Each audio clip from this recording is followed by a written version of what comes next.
할렐루야. 예수 그리스도 이름으로 하나님 말씀 증거하겠습니다. 오늘 이 시간은 예수 그리스도 예수 안에 있는 자라는 제목으로 로마서 개요를 전하는 마지막 시간이 되겠습니다. 본문의 말씀은 로마서 8장 1절부터 끝절까지 전장이 되겠습니다.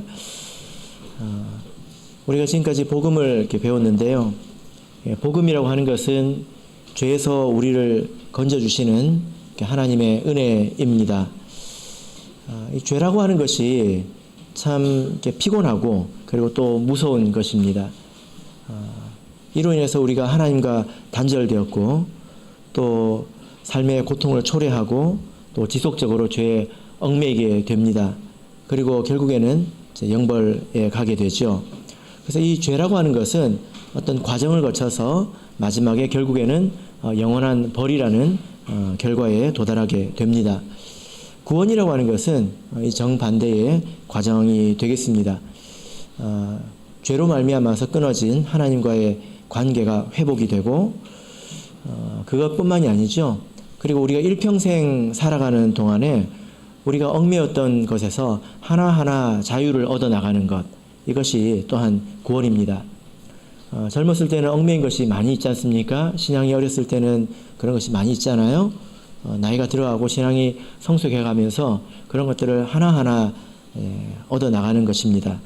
그리고 그 결과 영생에 도달하는 것이 바로 예수 그리스도의 구원의 은혜입니다. 이 구원을 놓고 우리가 결과적으로 항상 마주하게 되는 질문이 있는데요. 그 질문은 이것이죠. 나는 천국에 들어갈 수 있을까? 이 질문이 결국 마지막에는 만나게 되는 그런 질문입니다. 이 질문에 대해서 우리가 구원의 확신이라는 문제를 또 이제 만나게 되죠. 구원의 확신. 내가 구원을 받을 수 있을까? 정말 천국에 갈 수 있을까?에 대한 문제입니다. 이 문제는 이 질문에 답하는 것은 의미가 있기도 하고요. 또 한편으로 별 의미가 없기도 합니다. 제가 그때 한번 말씀을 드린 적이 있는데요. 제가 이렇게 비유를 합니다. 어떤 군인이 휴가를 나왔습니다. 근데 집에 가면서 이제 그러는 거예요. 내가 집에 가면 엄마가 문을 열어줄까? 지금 이 상황이 정상적인 상황입니까? 태영이가 나중에 한 2년 뒤면 군대를 갈 거예요. 이제. 얼마 안 남았어요. 근데 휴가 올 때 내가 집에 가면 엄마가 문을 열어줄까? 나 같은 자식에게? 이런 생각을 하는 것이 정상적이지 않잖아요. 그죠? 태영이는 절대 그러지 않을 거예요. 그런데 우리가 천국 문 앞에서 뒤에는 지옥을 놓고 하나님이 이 문을 열어줄까? 이 생각하는 것도 정상적인 그런 상황은 아니라는 것입니다. 이것은 이 질문에 대한 답은 사실 지금 내 신앙 상태에 대해서 내 양심이 답을 해주는 것이죠. 그죠? 그런 의미가 있습니다. 그래서 때로 보면 어떤 분들은 지식이 없어서 막연하게 불안해하기도 합니다. 근데 그런 것만 있는 건 아니죠. 하나님의 뜻을 어기고 있기 때문에 내가 그것을 알고 있기 때문에 스스로 불안해하는 경우도 있습니다. 이런 면에서는 의미가 좀 있다고 할 수 있겠습니다. 자기를 돌아볼 수 있으니까. 그런데 또 한편으로 이 질문은 크게 또 의미가 없습니다. 왜냐하면 예를 들어 우리 태영이가 군대에 갔다가 휴가를 나왔는데 엄마는 절대 문을 안 열어줄 거야. 한다고 해서 엄마가 안 열어줄까요? 엄마는 반드시 열어줄 거야. 한다고 해서 엄마가 열어줄까요? 이것이 어떤 절대적인 그런 관계가 있는 문제는 아니라는 것입니다. 세상에 보면 나는 절대적으로 나는 구원받았다. 이렇게 확신하는 사람들이 세상에 얼마나 많이 있겠습니까? 저 밖에요. 그죠? 그러니까 이것은 그런 면에서 보자면 대단히 큰 의미는 없다. 이렇게 볼 수가 있겠습니다. 가장 좋은 것은 무엇일까요? 이 구원의 확신의 문제에 있어서 가장 좋은 것은 우리가 바른 지식을 배우고 또 그 지식을 따라서 살아갈 때에 마음의 평안을 누리는 것입니다. 기쁨을 누리는 것이요. 로마서 8장 끝절을 보겠습니다. 로마서 8장 38절, 39절 우리 같이 읽어보겠습니다. 우리 모두가 이와 같이 되기를 바랍니다. 38절, 39절 읽겠습니다. 시작. 내가 확신하노니 사망이나 생명이나 천사들이나 권세자들이나 현재의 일이나 장래의 일이나 능력이나 높음이나 깊음이나 다른 아무 피조물이라도 우리를 우리 주 그리스도 예수 안에 있는 하나님의 사랑에서 끊을 수 없으리라. 아무것도 하나님과 나를 끊을 수 없다. 내가 확신한다. 이렇게 말하고 있습니다. 이 평안과 또 확신, 또 기쁨이 저와 여러분의 있기를 진심으로 바랍니다. 일반적으로 이 구원에 대해서 확신하지 못하는, 머뭇거리게 되는 그 이유가 있습니다. 아마 대체적으로 좀 비슷하지 않을까요? 바로 자기 죄에 대한 그런 고민 때문이죠. 회개하면 하나님께서 용서해 주신다라는 것을 수십 번도 더 넘게 배웠는데요. 내가 이렇게 헤어나오지 못하고 있는데, 내가 이렇게 헤매고 있는데 그래도 계속 용서해 주실까? 이런 질문이 있는 거지요. 그리고 내가 정말 큰 죄를 지었는데 내가 이렇게 큰 죄를 지은 나도 용서해 주실까? 이런 생각 때문에 이제 마음이 괴로움을 당하는 것입니다. 그래서 청년들하고 대화를 나눠보면 이번 대학부 영례 때도 그런 이야기를 했는데요. 청년들이 이런 이야기를 하면 저를 보고 씩 웃습니다. 1대1로 대화를 하면서 씩 웃습니다. 그 웃음의 의미가 뭘까요? 웃으면 이상해요. 제가 기분이. 그런데 저는 어떻게 이해가 되냐면, 목자님은 제가 무슨 짓을 하고 다녔는지 모르실걸요? 그래서 그렇게 말씀하시는 걸걸요? 아마 듣고 나면 말을 바꾸실지도 모를걸요? 이런 그 복합적인 슬픔과 묘한 그 웃음이 얼굴에 배어 있는 것 같습니다. 대체적으로 이런 문제로 인해서 구원의 기쁨을 누리지 못하고 있지 않습니까? 자, 우리 로마서 8장 1절 2절을 보겠습니다. 로마서 8장 1절 2절. 자, 우리 같이 읽겠습니다. 시작. 그러므로 이제 그리스도 예수 안에 있는 자에게는 결코 정죄함이 없나니 이는 그리스도 예수 안에 있는 생명의 성령의 법이 죄와 사망의 법에서 너를 해방하였음이니라. 아멘. 자, 여기 그리스도 예수 안에 있는 자라고 하는 아주 중요한 표현이 나왔습니다. 성경에 그리스도 예수 안에, 예수 안에서 이런 표현이 많이 나오죠. 그 안에 있는 자라는 뜻입니다. 어떤 사람들이 이런 사람일까요? 그리스도 예수 안에 있는 사람은 어떤 사람일까요? 당연히 이 사람들은 예수 안으로 들어온 사람들이겠죠. 그래서 들어와야 안에 있을 수 있지 않습니까? 자, 우리 에베소서 2장을 보겠습니다. 에베소서 2장 12절 13절을 보겠습니다.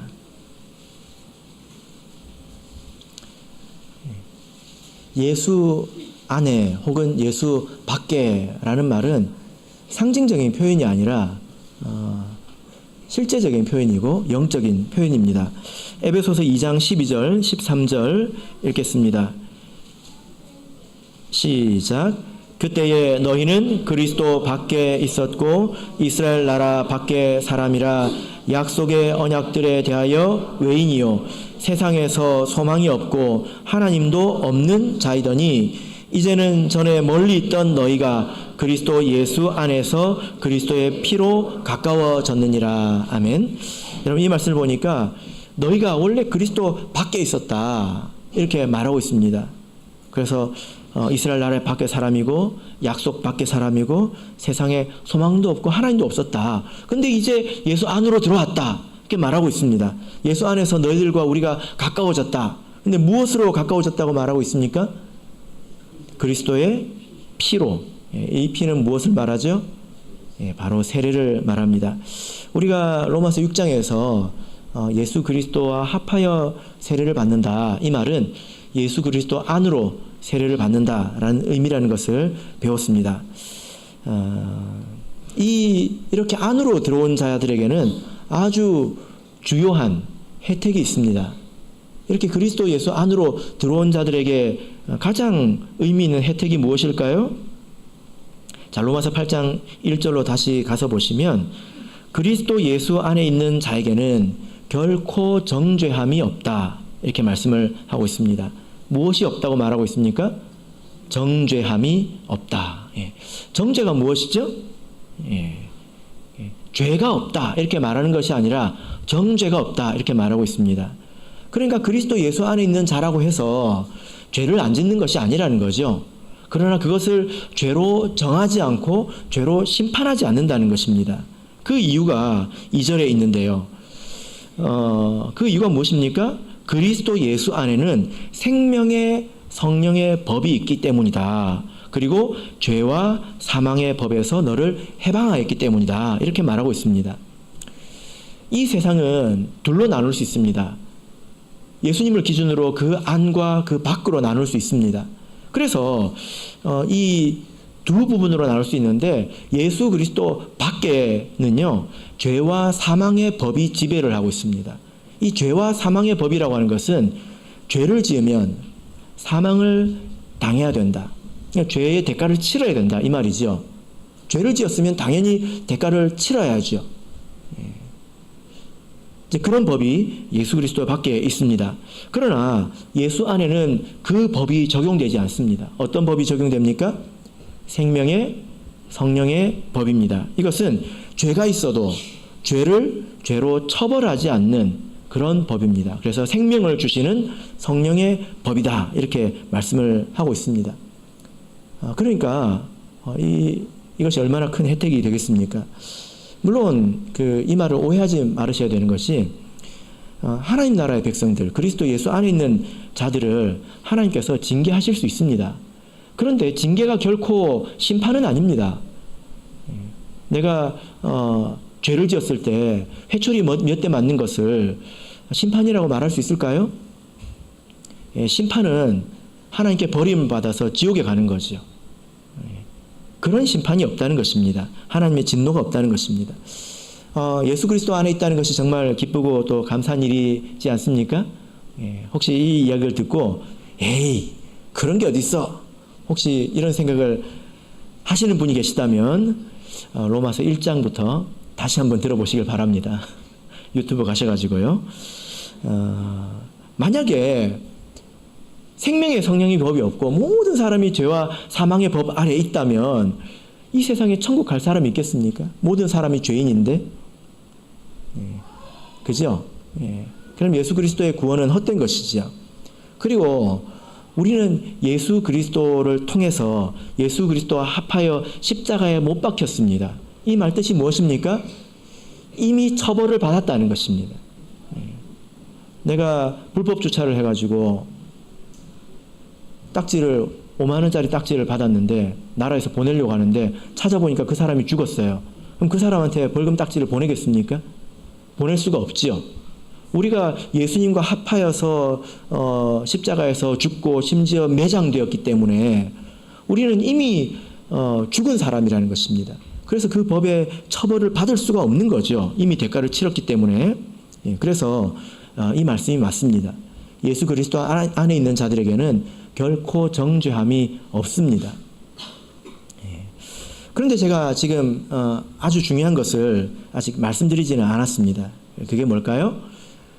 세례는요, 예수 그리스도 안으로 들어오는 것이고요, 정죄가 없는 자들은 예수 그리스도 안에 있는 자들입니다. 이게 둘이 좀 다르죠. 안으로와 안에, 이건 좀 다릅니다. 맞습니까? 예를 들어 어떤 형제가 이 예배당 안으로 들어왔습니다.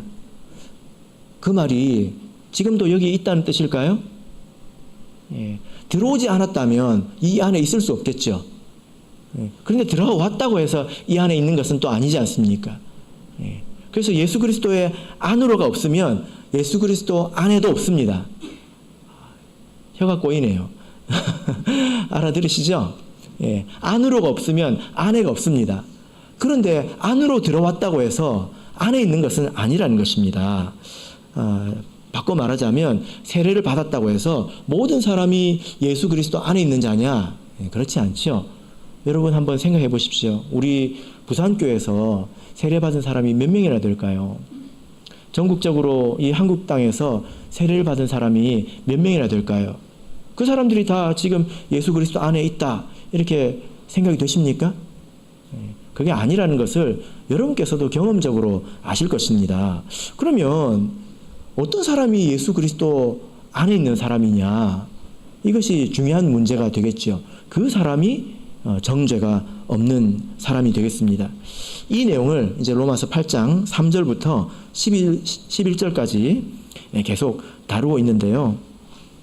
자, 이 내용을 보시면 그리스도 예수 안에 있는 자라는 표현을 다른 표현으로 계속 말을 바꾸어서 이제 하고 있습니다. 예. 자, 3절, 4절을 보겠습니다. 3절, 4절을 읽겠습니다. 시작. 율법이 육신으로 말미암아 연약하여 할 수 없는 그것을 하나님은 하시나니 곧 죄를 인하여 자기 아들을 죄 있는 육신의 모양으로 보내어 육신의 죄를 정하사 육신을 쫓지 않고 그 영을 쫓아 행하는 우리에게 율법의 요구를 이루어지게 하려 하심이라. 예. 율법의 요구라고 하는 것은 죄를 지으면 죽여라. 법이 그렇게 요구하지 않습니까? 이걸 안 지키면 이걸 처벌해라. 법이 그걸 요구하잖아요. 그것이 이미 이루어진 자들을 말하고 있습니다. 어떤 자들입니까? 어떤 사람들에게 율법의 요구가 이미 이루어졌습니까? 4절을 보면 육신을 쫓지 않고 그 영을 쫓아 행하는 우리에게. 중요한 단어가 무엇입니까? 쫓아. 그 다음에 5절을 보시면 육신을 쫓는 자는 육신의 일을, 영을 쫓는 자는 영의 일을 생각하나니 이렇게 말하고 있습니다. 9절을 보실까요? 자, 8절을 먼저 보겠습니다. 8절. 육신에 있는 자들은 하나님을 기쁘시게 할 수 없느니라. 이 육신에 있는 자들을 이렇게 원문으로 보면 육신 안에 있는 자들입니다. 예수 그리스도 안이 아니라 육신 안에 있는 자들을 말하고 있습니다. 그래서 지금 예수 그리스도 안이라는 표현을 바꾸어서 말하고 있죠. 9절을 보시면 이렇게 말하고 있습니다. 9절 읽겠습니다. 시작. 만일 너희 속에 하나님의 영이 거하시면 너희가 육신에 있지 아니하고 영에 있나니 누구든지 그리스도의 영이 없으면 그리스도의 사람이 아니라. 네, 이 구절은 우리 참예수교에서 아주 애용하는 그런 구절이지 않습니까? 그런데 사실 이 말씀은 성령의 내주를 말하는 표현은 아닙니다. 왜냐하면 여기서 거하시면, 하나님의 영이 거하시면 할 때 이 거하시면 이런 표현이 내주를 말하는 게 아니라 이것은 지배를 말하는 표현입니다. 7장 20절을 보실까요? 예. 어떤 사람은 자기 속에 죄가 거한다 이렇게 말하고 있습니다. 7장 20절 우리 같이 읽겠습니다. 시작. 만일 내가 원치 아니하는 그것을 하면 이를 행하는 자가 내가 아니요 내 속에 거하는 죄니라. 예. 어떤 사람이 내가 원하지도 않는 것을 하고 있다. 왜냐하면 내 속에 죄가 거하기 때문이다. 이것은 죄의 지배를 받는 것을 말하고 있습니다.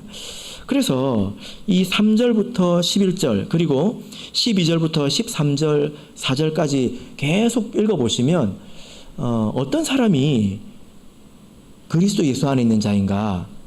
이 자들은 성령의 인도를 받는 자들입니다. 그리고 성령의 인도를 쫓아가는 그런 자들입니다. 육신을 따라서 가는 자가 아니라 성령을 쫓아가는 자들입니다. 쫓는다고 하는 것은요, 100%를 말하는 건 아니에요.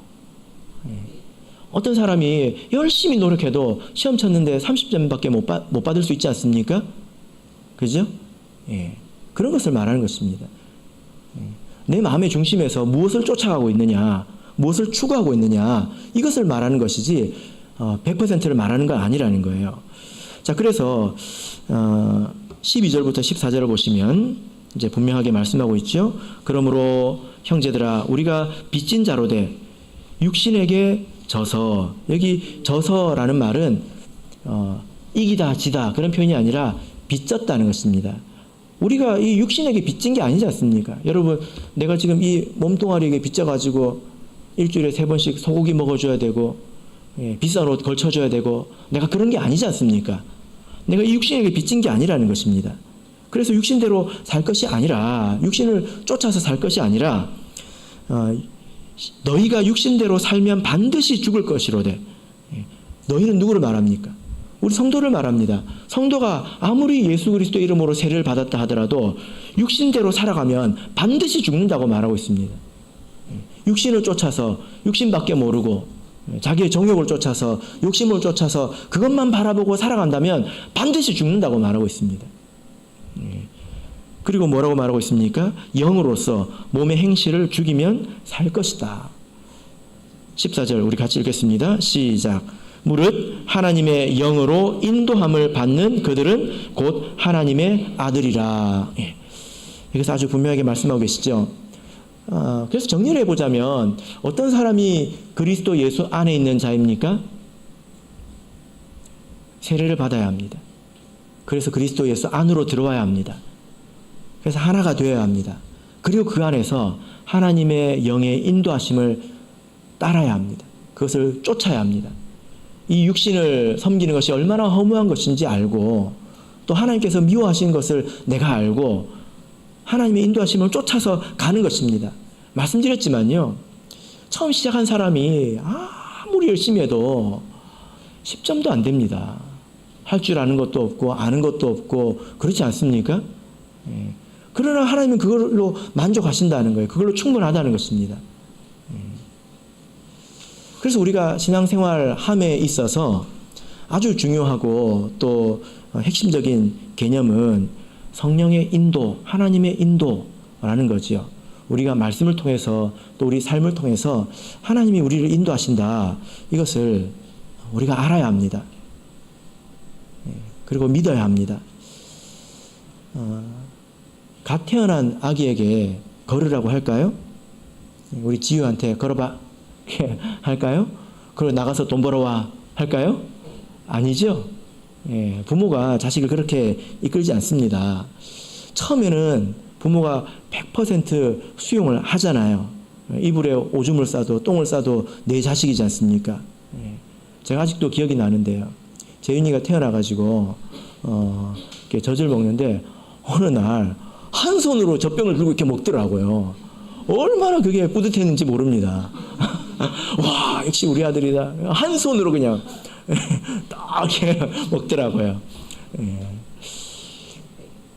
지금도 제가 그걸로 기뻐할까요? 재윤이가 요즘 아빠가 보니까 많이 힘들어 보이네. 어떻게 아빠를 기쁘게 할고? 그때 우리 아빠가 정말 기뻐했는데 젖병을 가져와서 아빠 저 좀 보세요. 꿀떡꿀떡 먹습니다. 그럼 제가 우리 아들 장하다 그럴까요? 예, 그렇지 않습니다. 하나님께서 우리보다 못하시겠습니까? 우리 사람 부모보다 못하실까요? 성령은 우리가 갈 수 있는 만큼 인도하십니다. 우리를 그렇게 보게 하시고 또 그렇게 깨닫게 하시고 그리고 바른 생각을 갖도록 하시고 또는 회개하도록 하시고 더 좋은 것을 알게 하시죠. 이런 하나님의 인도하심이 이제 우리에게 있다는 것입니다. 우리가 그것을 열심히 쫓아가는 것, 내 육신의 소욕대로 요즘에 이게 좋다던데, 요즘에 이게 재밌다고 하던데, 이게 인기라고 하던데 그걸 쫓아가는 것이 아니라 하나님의 인도하심에 밝은 사람이 되어야 된다는 것입니다. 우리 성도님들께서는 이것을 믿으십니까? 한번 생각해 보세요. 내가 얼마나 내가 잘하든지 못하든지 떠나서 나는 내 육신의 소욕보다 나는 성령의 인도를 따르고 싶다. 그렇게 분명하게 말하실 수 있습니까? 우리가 적어도 그렇게 말할 수 있어야 합니다. 저는 잘 모르겠어요. 저는 그냥 내 욕심대로 살래요. 그러면 위험하지요. 만약에 이제 우리가 이런 생각을 잘 하지 못한다면 나중에 하나님 앞에 와가지고 하나님 앞에 뭐라고 말을 할까요? 하나님, 언제 나를 인도하셨어요? 제가 이렇게 학생 시절을 이렇게 돌이켜 보면 그냥 공식적인 것으로, 마땅한 것으로 하나님 마땅히 우리를 인도하시겠지, 어디선가, 그렇게 제가 좀 느끼면서 살았던 것 같습니다. 근데 그럴 수도 있지 않나, 이렇게 생각이 되거든요. 어두우면, 영적으로 눈이 어두우면 하나님의 인도하심이 잘 보이지 않습니다. 여러분을 하나님께서 어떻게 나를 인도해 주신다, 어떻게 죄에서 벗어나게 해주시고 거룩으로 인도해 주시고 더 좋은 것을 취하게 하신다, 여러분 어떻게 그것을 받고 계십니까? 우리가 하나님 말씀을 읽고 또 듣고, 그죠? 이것이 가장 중요하죠. 자, 우리 역대하 36장을 보겠습니다. 역대하 36장입니다. 역대하 36장 15절입니다.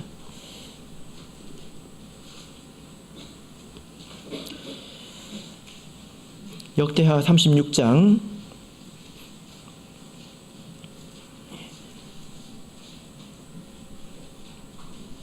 네, 우리 같이 읽겠습니다. 시작. 그 열조의 하나님 여호와께서 그 백성과 그 거하시는 곳을 아끼사 부지런히 그 사자들을 그 백성에게 보내어 이르셨으나, 하나님께서 자기 백성을 어떻게 인도하십니까? 부지런히 하시는 게 있죠. 무엇입니까? 사자들은 뭐 하는 사람입니까? 메신저입니다. 메신저. 말씀을 전하는 사람을 말합니다. 하나님께서 그 종 선지자들을 보내서 백성들에게 계속 하나님 말씀을 가르쳤다는 것입니다. 근데 백성들은 그 말씀을 들을 때에 어떻게 들었을까요? 귀를 기울여서 들었을까요? 에스겔서 33장을 보겠습니다. 에스겔 33장 32절을 보겠습니다. 에스겔 33장 32절입니다. 32절, 33절. 자, 우리 같이 읽겠습니다. 에스겔 33장 32절, 33절. 시작. 그들이 너를 음악을 잘하며 고운 음성으로 사랑의 노래를 하는 자같이 여겼나니 내 말을 듣고도 준행치 아니하거니와 그 말이 응하리니 응할 때에는 그들이 한 선지자가 자기 가운데 있었던 줄을 알리라. 자, 여러분 여기 보니까 백성들이 에스겔 선지자의 말을 들을 때에 어떻게 듣는다고 말하고 있습니까? 음악 듣듯이 하고 있다, 노래 듣듯이 하고 있다, 이렇게 말하고 있죠. 노래 듣듯이 한다는 게 무슨 말일까요? 세상에 그 노래들이 많이 있잖아요. 감동적인 그런 노래들도 많이 있습니다. 그 노래를 들을 때 그 노래를 들으면서 내가 이렇게 살아야지 할까요? 제가 뭐 노래를 잘 모릅니다. 인생은 나그네 길, 이 정도는 알아요. 근데 사람들이 인생은 나그네 길을 불러놓고 나그네처럼 삽니까? 아니잖아요. 움켜쥐고 영원히 살 것처럼 그렇게 살잖아요.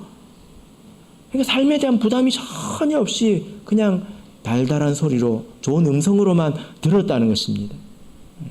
설교를 들을 때, 하나님 말씀을 들을 때 그렇게 들었다는 거예요. 그래서 나중에 33절을 보니까 그 말이 응할 때에 그제서야 그 가수가 선지자였다는 것을 알 것이다, 이렇게 하나님께서 말씀하고 있습니다. 우리가 신앙생활하면서 가장 잘 해야 되는 것은 말씀을 잘 듣는 것이라고 저는 생각을 합니다. 그리고 그 말씀의 힘으로 기도하고 우리가 앞으로 나아가는 거죠. 그리고 또 우리가 성경을 읽어야 합니다. 그리고 우리가 귀를 열고 살아야 합니다. 하나님께서 동역자들을 통해서, 우리 성도들을 통해서 나를 깨우치게 하시는 경우도 있습니다. 여러 가지 또 특별한 일들도 있지요. 그것이 무엇이든지 간에 하나님께서 나를 인도하신다고 하는 것은 정해진 사실이라는 것입니다. 지금 하나님께서 우리를 어떻게 인도하고 계실까요? 제가 성도들의 간증을 보면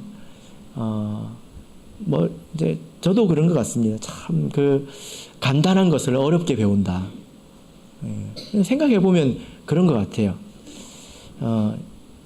아주 간단한 글씨도 돌에 새기려고 하면 어렵습니다.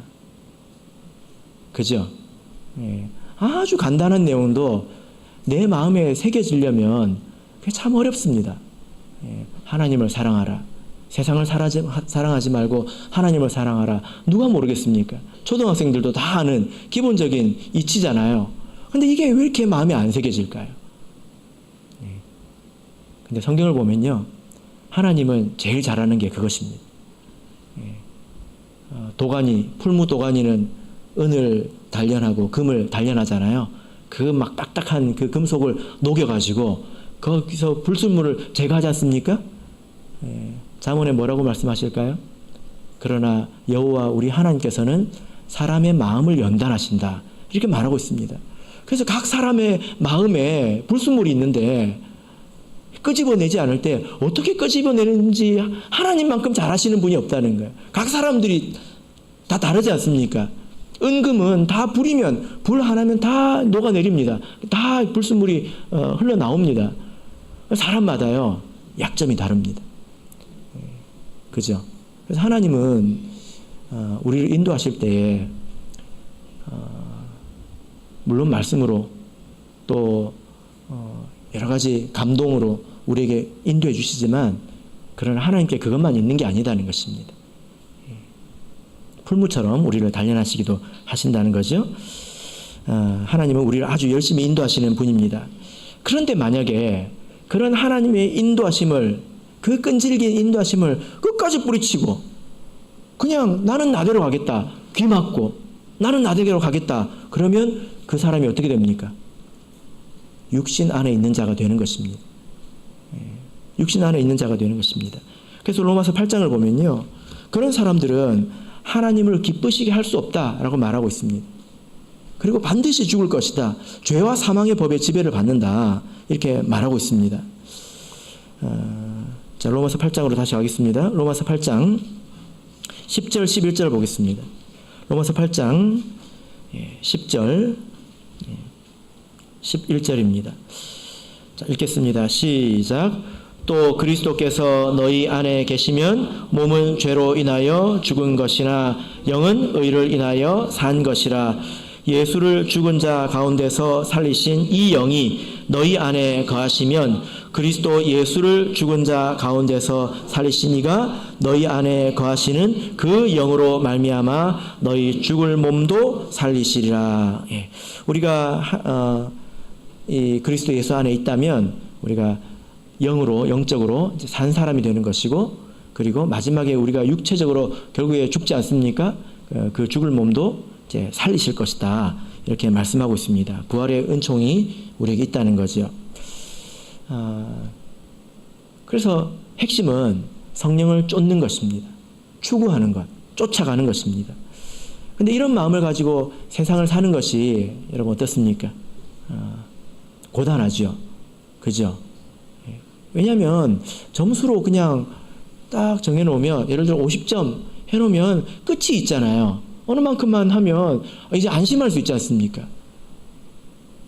근데 그렇게 선을 그어놓고 사는 사람은 율법주의자라고 제가 말씀드렸는데, 세례받고 성령받고 안식을 지키고 큰 죄 안 지면 된다, 이 정도만 알고 신앙생활하면 마음 편합니다.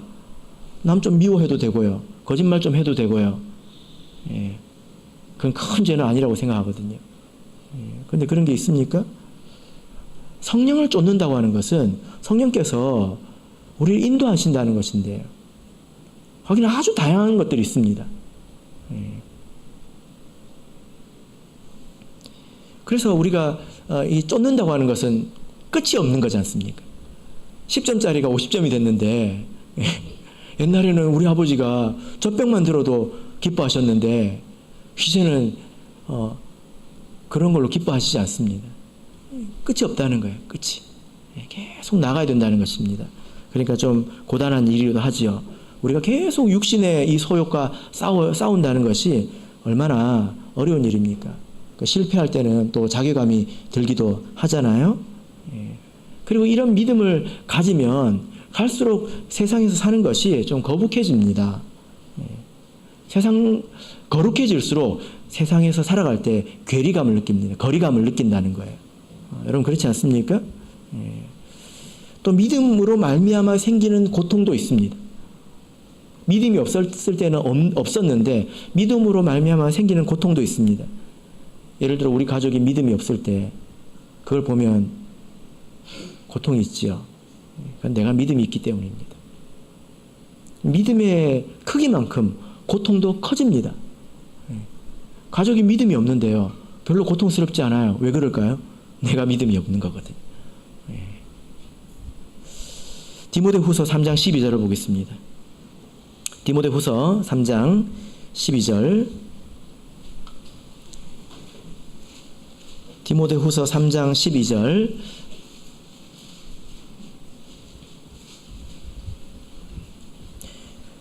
같이 읽겠습니다. 시작. 무릇 그리스도 예수 안에서 경건하게 살고자 하는 자는 핍박을 받으리라. 믿음으로 살 때 찾아오는 어려움이 반드시 있다라는 것입니다. 그래서 우리 성도가 이 세상을 살면서 탄식하지요. 그죠? 물론 평안하게 이 세상을 살아가지만 그러나 탄식한다는 것입니다. 여러분은 꼭 천국에 가고 싶으시죠? 왜 천국에 가고 싶으십니까? 그 이유가 무엇입니까? 혹시 지옥만 안 가면 돼? 이건 아닙니까? 제가 이런 생각을 해봤는데요. 천국에 가면, 우리가 천국에 가면 그때는 이 우리 육신의 소욕이 없어집니다. 천국에 갔는데도 육신의 소욕이 있을까요? 그러지 않겠죠. 지금은 우리가 생각을 조심해야 되지 않습니까? 마음을 잘 다스려야 됩니다. 내 몸도 잘 다스려야 됩니다. 그런데 천국에 가면 내가 마음껏 생각하고 내가 하고 싶은 것을 마음껏 해도 아무것도 죄가 되지 않는 상태, 이렇게 깨끗해지고 거룩해진 상태라는 것입니다. 만약에 죄와 싸우는 분이라면 이것이 굉장히 기쁘게 들리실 거예요. 나는 왜 이럴까? 이제 이런 생각이 들 때 그런 생각이 들겠죠. 우리가 세상에서 탄식하며 살아갈 때에 성령께서도 우리를 위해서 탄식하십니다. 자, 본문 26절, 27절 보겠습니다. 본문 26절, 27절 같이 읽겠습니다. 시작. 이와 같이 성령도 우리 연약함을 도우시나니 우리가 마땅히 빌 바를 알지 못하나 오직 성령이 말할 수 없는 탄식으로 우리를 위하여 친히 간구하시느니라. 마음을 감찰하시는 이가 성령의 생각을 아시나니 이는 성령이 하나님의 뜻대로 성도를 위하여 간구하심이니라. 자, 여기 보면 성령이 말할 수 없는 탄식으로 우리를 위하여 친히 간구하신다, 이렇게 말하고 있습니다. 그런데 이 탄식이라는 단어가 여기서 처음 나온 게 아니에요. 몇 절에 나옵니까? 23절에 나오죠. 누가 탄식하고 있습니까? 우리가 먼저 탄식하고 있습니다. 우리가 먼저 탄식하고 있다는 것입니다. 우리가 탄식할 때에 하나님께서도, 성령께서도 우리를 위해서 탄식하며 우리를 도우십니다. 그래서 우리의 이 구원이라고 하는 것은 나 스스로 혼자 힘으로 싸워 나가는 것은 아닙니다. 성령께서 반드시 도우십니다. 성령께서 정말 애통하는 기도로 우리를 위해서 기도하신다면 하나님께서 그것을 듣지 않으시겠습니까?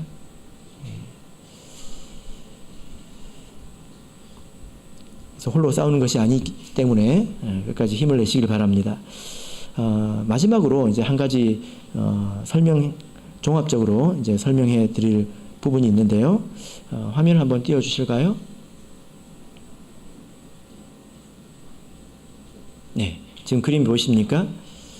네, 이것을 전체적으로 이제 간략하게 우리 구원에 대해서 설명해 놓은 그림이라고 보시면 되는데요.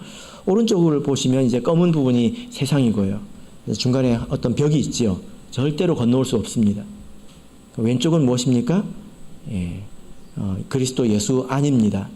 근데 이곳은 지배하고 있는 법이 다릅니다. 세상은 어떤 법이 지배하고 있습니까? 죄와 사망의 법이죠. 그죠?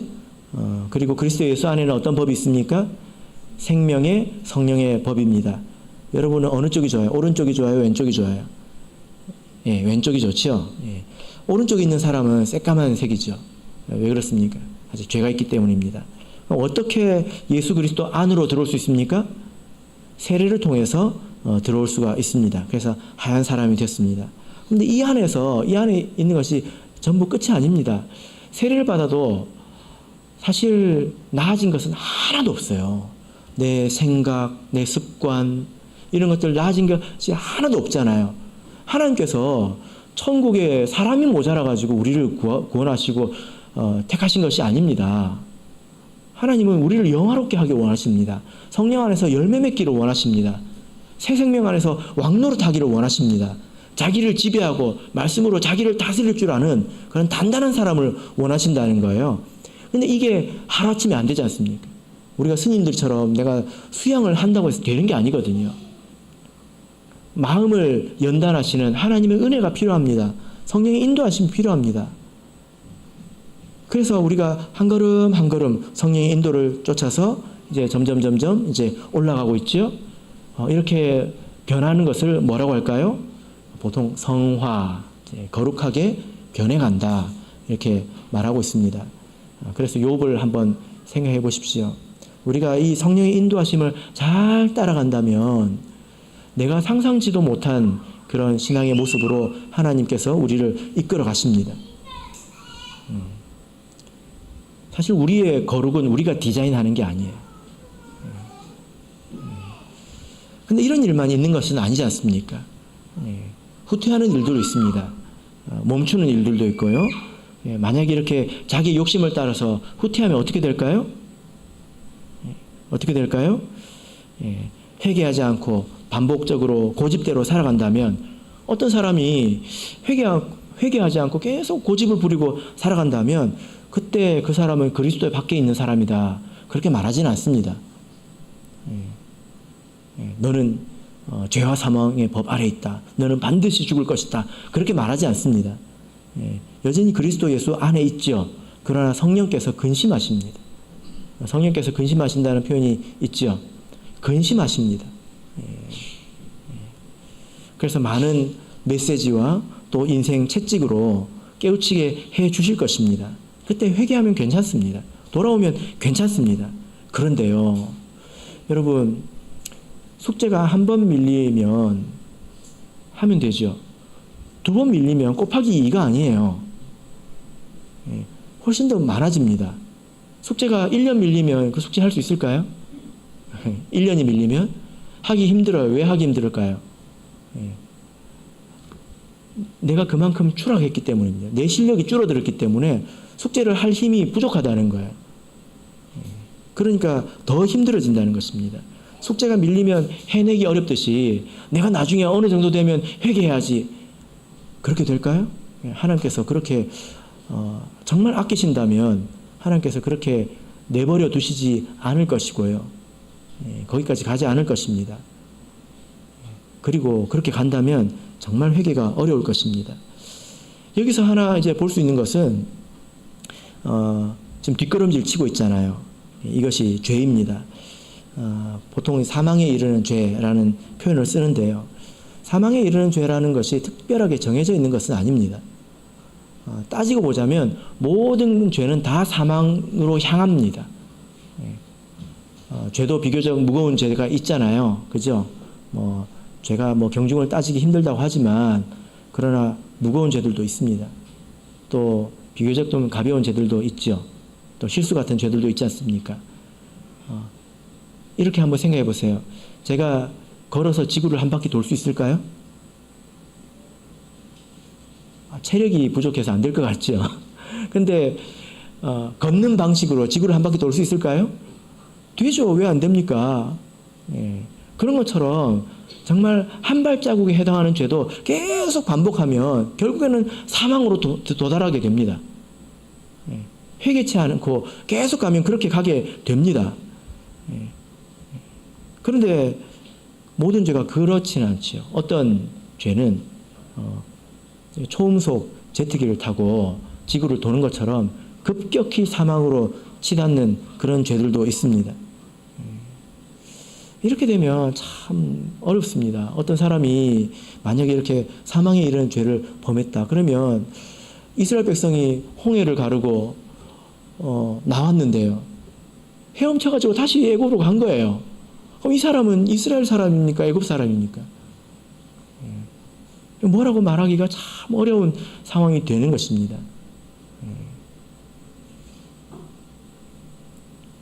이런 부분에서는 이런 경우에는 개별적으로 판단할 수밖에 없습니다. 아주 어려운 상황이죠. 그러나 여전히 혹여 누가 그렇게 됐다 할지라도 우리는 회개하라고 해야 합니다. 하나님께 은혜를 구하라고 해야 합니다. 죽는 순간까지. 그것이 정답이죠. 한 가지 간증을 들려드리겠습니다. 예전에 이제 한번 들려드렸던 간증이긴 하지만요. 어떤 자매가 성령을 받을 때 이제 넓은 길과 좁은 길에 환상을 보았습니다. 넓은 길을 이렇게 보니까 정말 넓고 길이 아름다웠지만 갈수록 길이 좁아진다고 해요. 그리고 그 끝에는 어떤 크고 웅장한 그런 다리가 있었는데 사람들 생각에 저것만 넘으면 이제 유토피아가 있을 것이다. 행복한 곳이 있을 것이다 하고 사람들이 더 힘써서 갔습니다. 근데 그 다리 끝에는 유토피아가 있는 것이 아니라 뼈와 해골, 벌레, 꺼지지 않는 불이 있었습니다. 그러나 멈추기에는 너무 뒤에서 미는 힘이 거세서 사람들이 계속 그 길로 치달았습니다. 좁은 길로 갈 때는 어땠습니까? 그 처음에 좁고 협착했던 길이 갈수록 넓어지더래요.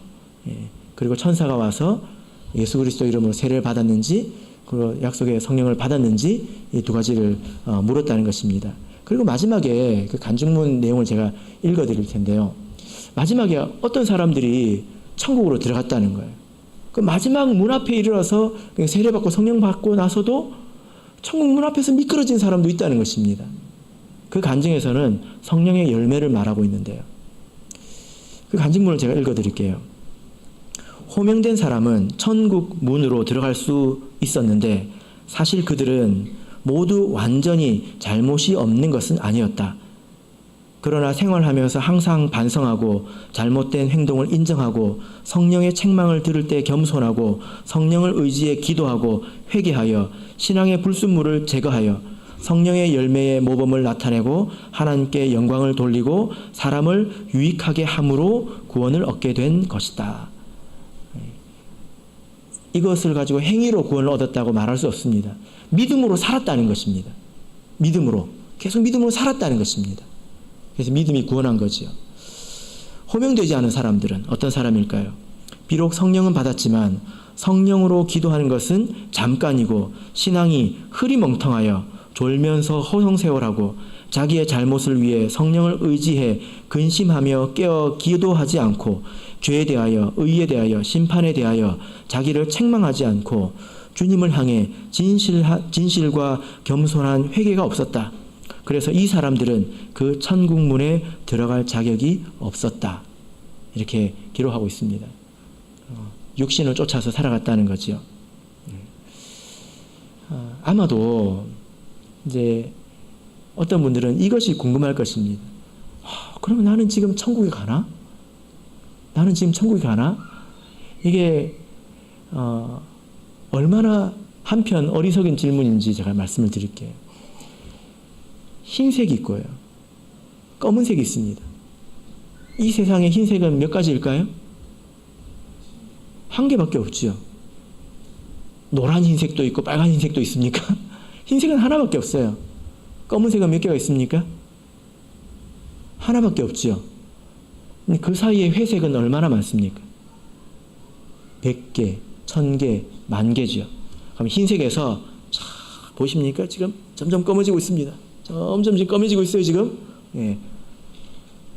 어디서부터 검은색이라고 말할 수 있을까요? 예. 그런 생각과 같다는 것입니다. 목자님, 어디서부터 검은색이에요? 왜 그런 데 관심을 가지냐는 거예요. 왜? 그 자리에 머물러 있으려고 그러니까 이 정도면 안전한 것인가 궁금하니까 그런 것 않습니까? 그게 어리석은 생각이라는 것입니다. 성령의 인도를 쫓아야 된다는 거예요. 내가 어디에 있든지 흰색으로 가야 된다는 것입니다. 하나님의 인도하심을 따라서 조금 더 나아지고 자기를 돌아보고 조금 더 나아지고 그렇게 가는 것이 평안하고 안전한 것이지 지금 요만큼 왔으면 내가 지금 검은색인가? 이쪽으로 좀 가야 되나? 이렇게 따지는 것이 얼마나 어리석느냐라는 거죠. 그래서 내가 내 사정을 목자님한테 다 이야기하고 내가 목자님한테 판단을 한번 받아볼까? 이런 생각하지 마시고 예. 그래봐야 지금 제가 하는 말 똑같이 할 겁니다. 어떻게 해야 됩니까? 성령의 인도를 쫓아가야 합니다. 그럴 때에 우리가 그리스도 예수 안에서 바울사도와 같은 큰 확신 가운데 신앙생활을 할 수 있을 것입니다. 바라옵기는 저와 여러분이 일평생 그리스도 예수 안에 머무시기를 예수 그리스도 이름으로 축복합니다. 우리 다 같이 찬송하겠습니다. 457장 찬송하겠습니다.